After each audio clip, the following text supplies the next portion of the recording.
Hello everyone, welcome to my channel, Hermelita Pacheco.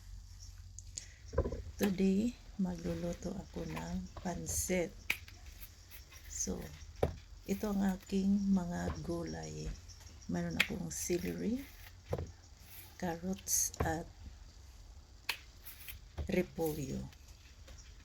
Linisin lang natin sila. Tapos, gagamit din tayo ng sibuyas at bawang.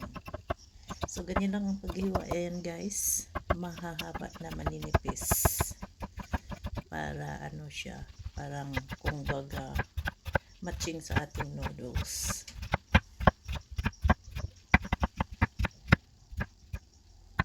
So, ayan, iwain lang natin ang lahat ng gulay ng maninipis.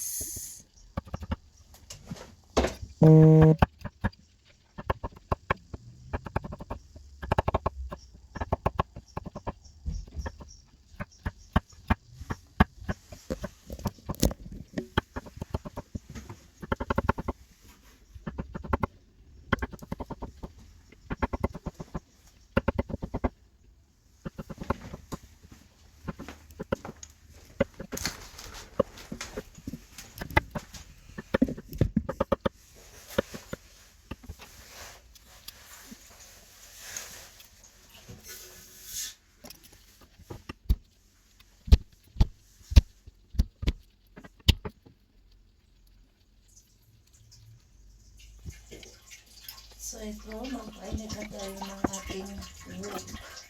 Kawali. Bisa na natin ang sibuyas at bawang. Hi!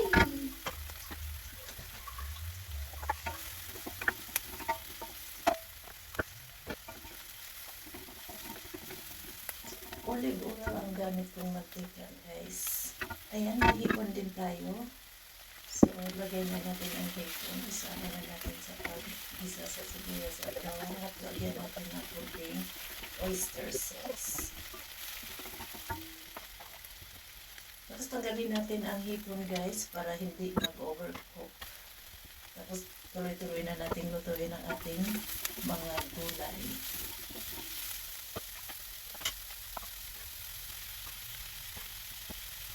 Carrots, celery,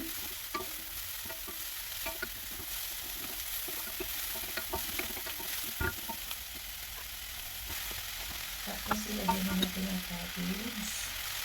So, ilagyan natin ang soy sauce. Ang gamit kong soy sauce is Kikkoman Light. Tapos maglagay din tayo ng chicken powder. Yan. Lagyan ng mabuti. Takpan saglit. So, ayan, luto na siya. Tanggalin natin dito at ilagay natin sa strainer.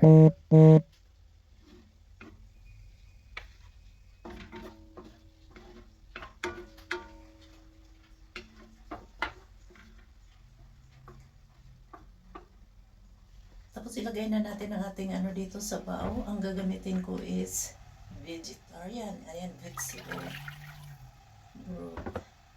Ayan.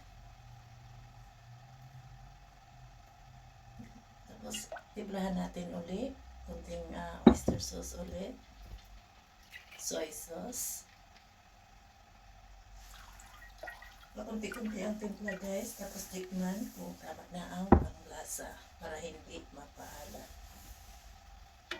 Haluin natin. Para ito sa noodles, yan, tikman na natin siya kung tama na ang ating mga timpla.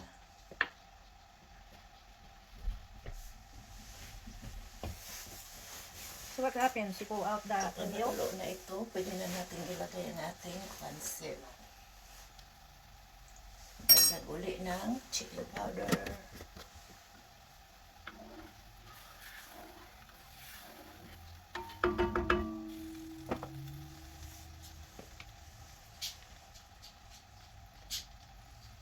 At olive oil.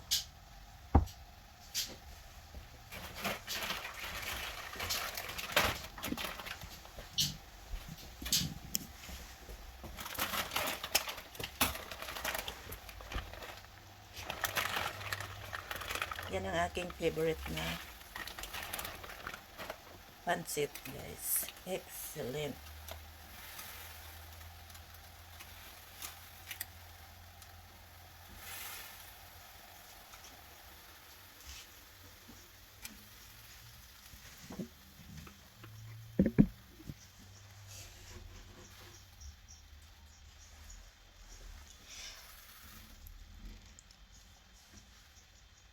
So, ayan, lutuin lang natin siya hanggang sa lumambot.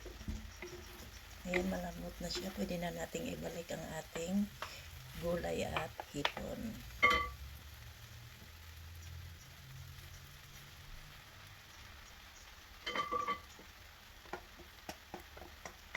Tuloy-tuloy lang ang pagluto, guys. Kasi lahat yan ay hindi pa all the way cooked. Ano lang yan sila. Halfway lang. Ito lang ating hipon. So, halo-haloin.